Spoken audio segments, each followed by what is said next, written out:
Discover the world के मुआजिज दोस्तों, आपका मेजबान माजिद मलिक एक बार फिर आपकी खिदमत में हाजिर है। नाज़रीन, दूसरी जंग अजीम के बाद जापान में बेइंतहा गुर्बत थी। 1960 तक इनके बच्चे खुराक की किल्लत का शिकार थे। ये बच्चे लागर और कमजोर पैदा होते थे। इनकी परवरिश में भी कमी रह जाती थी, लिहाजा इनके कद छोटे, हड्डियां कमजोर, वजन कम और रंग पीले थे। जापानी उस दौर में 24 घंटे में सिर्फ एक खाना खाते थे।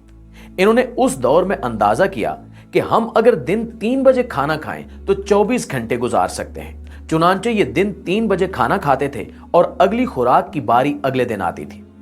उस वक्त इनकी हालत ये होती थी कि पाकिस्तान ने 1957 में चावलों से भरा हुआ एक बहरी जहाज टोक्यो भिजवाया।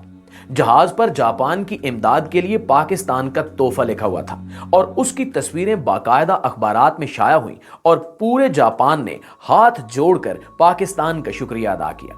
जापानियों को आज भी पाकिस्तान का यह एहसान याद है। जापान दुनिया के उन 4 मुल्कों में शुमार होता है जिनके साथ पाकिस्तान के ताल्लुकात शुरू दिन से हैरान कन रहे हैं। हिंदुस्तान के आखिरी वायसराय लॉर्ड माउंटबेटन पाकिस्तान और भारत को 15 अगस्त 1947 को आजादी देना चाहते थे। इसकी वजह जापान था।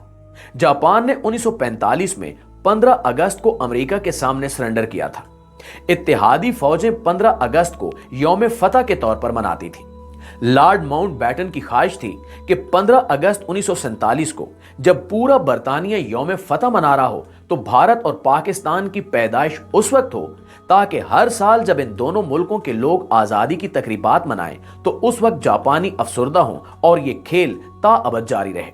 लेकिन ये मंसूबा जब कायदे आजम के सामने पेश किया गया तो आपने फौरन इनकार कर दिया। कायद का कहना था कि हम अपना यौम आजादी किसी दूसरी कौम के यौम शिकस्त पर नहीं रखेंगे।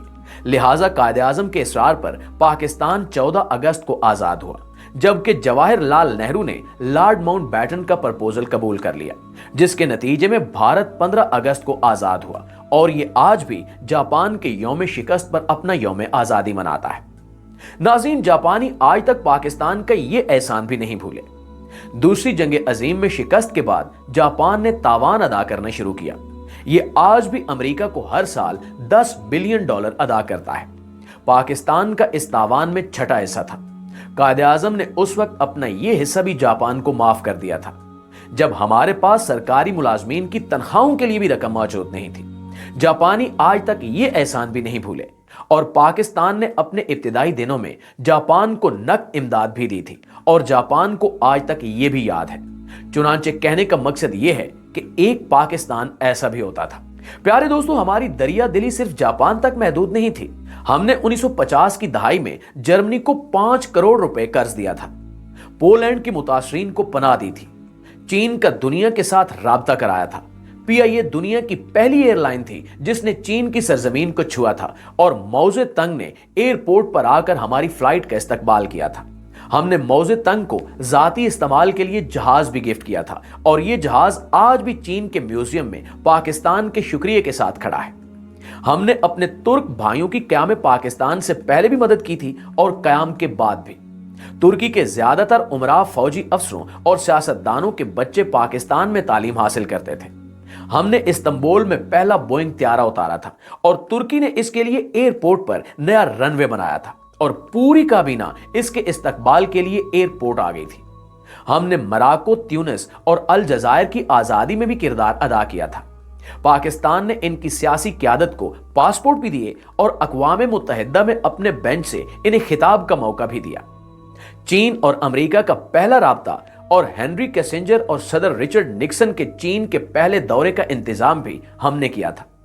चीन में लोहे का पहला कारखाना पीको की तर्ज पर लगा था और चुएन लाई से देखने के लिए अपने माहिरीन के साथ 1960 की दहाई में लाहौर आए थे। ईरान की तरक्की और यूरोप और अमेरिका के साथ ताल्लुकात में भी पाकिस्तान ने इंतहाई अहम किरदार अदा किया था। शाह ईरान हर दूसरे माह पाकिस्तान का दौरा करते थे और पाकिस्तान की तरक्की को हैरत से देखते थे। प्यारे दोस्तों, फलस्तीन के लिए पहली आलमी आवाज भी हमने उठाई थी।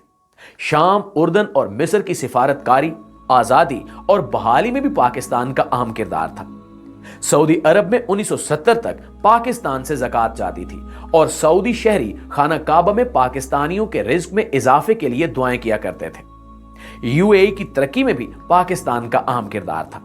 दुनिया की चौथी बेहतरीन एयरलाइन एमिरेट्स का कोड EK है। इसका के कराची है। ये एयरलाइन कराची से स्टार्ट हुई थी और हमने इन्हें जहाज भी दिया था और अमला भी, लिहाजा ये आज भी EK यानी अमारात कराची है। माल्टा के बच्चों के सिलेबस में PIA का पूरा बाब है। सिंगापुर एयरलाइन और पोर्ट दोनों पाकिस्तानियों ने बनाई। इंडोनेशिया और मलेशिया की अशराफिया के बच्चे पाकिस्तान में पढ़ते थे। मलेशिया का आईन तक पाकिस्तानी वकला ने लिखा था।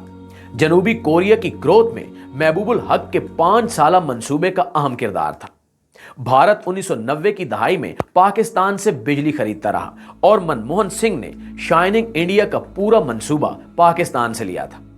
दुनिया की 3 बड़ी इंजीनियरिंग फर्म्स ने 1960 की दहाई में कंसोर्टियम बनाकर मंगला डैम की बिड की थी और हार्वर्ड यूनिवर्सिटी के इंजीनियरिंग क्लास के तालिब इल्म जहाज भर के मुताले और मुशाहदे के लिए मंगला आते थे और इस मंसूबे को हैरत से देखते थे। मुस्लिम दुनिया के 27 मुल्कों के फौजी अफसर पाकिस्तानी अकेडमियों में ट्रेंड हुए और बाद अज़ां अपने अपने मुल्कों में आर्मी चीफ बने।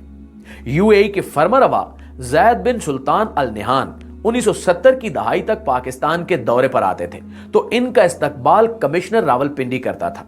हमारे वजीर भी एयरपोर्ट नहीं जाते थे और सबसे बढ़कर 1961 में जब अयूब खान अमेरिका के दौरे पर गए तो पूरी अमेरिकी काबीना ने सदर जॉन F कैनेडी समेत एयरपोर्ट पर इनका इस्तकबाल किया और सदर अयूब खान एयरपोर्ट से व्हाइट हाउस खुली गाड़ी में गए और सड़क की दोनों साइडों पर अमेरिकी अवाम फूल लेकर खड़े थे और पाकिस्तान जिंदाबाद और वेलकम वेलकम के नारे लगा रहे थे। नाज़रीन, पाकिस्तान ने एक दौर ऐसा भी देखा है जब दुनिया हैरत से इसकी तरफ देखती थी और यह जर्मनी और जापान जैसे मुल्कों को कर्जे और इमदाद देता था। लेकिन फिर इस मुल्क पर एक ऐसा दौर आया जिसमें हम $1 अरब के लिए दुनिया के दरवाजे पर भिखारी बनकर बैठे हैं और दुनिया हमें गरूर और नफरत से देख रही है। एक वक्त था जब हम वीजे के बगैर पूरी दुनिया में सफर करते थे और एक वक्त अब है जब हमें अफगानिस्तान के वीजे के लिए भी कतारों में खड़ा होना पड़ता है। ऐसा क्यों हुआ? क्या हमने कभी सोचा? हमें मानना पड़ेगा कि हमने बड़ी मेहनत और जदोजहद से इस मुल्क को तबाह किया है। हमने इसकी इज्जत और वकार को एड़ी चोटी का जोर लगाकर मट्टी में मिलाया है। मगर सवाल फिर भी वही है कि क्या हमारे पास वापसी की कोई गुंजाइश है? जी हां, अभी भी वक्त हाथ से नहीं निकला। हम ताहाल एक कौम हैं और हमारा जोग्राफिया भी बहाल है। लिहाजा हम अगर आज भी नींद से जाग उठें, अपने हाल पर आज भी रहम करें तो हम 10-20 सालों में दोबारा इस लेवल पर आ सकते हैं जिस पर हम दूसरे मुल्कों को इमदाद और कर्ज दें। जी तो प्यारे साथियों, ये थी हमारी आज की वीडियो। लेकिन इस हवाले से आप दोस्तों की राय क्या कहती है? नीचे कमेंट सेक्शन में हमारे साथ शेयर जरूर कीजिएगा। इंशाल्लाह आपसे मुलाकात होती है एक और इंटरेस्टिंग मालूमाती वीडियो में। तब तक अपना और अपने प्यारों का ढेर सारा ख्याल रखिएगा। अल्लाह निगहबान।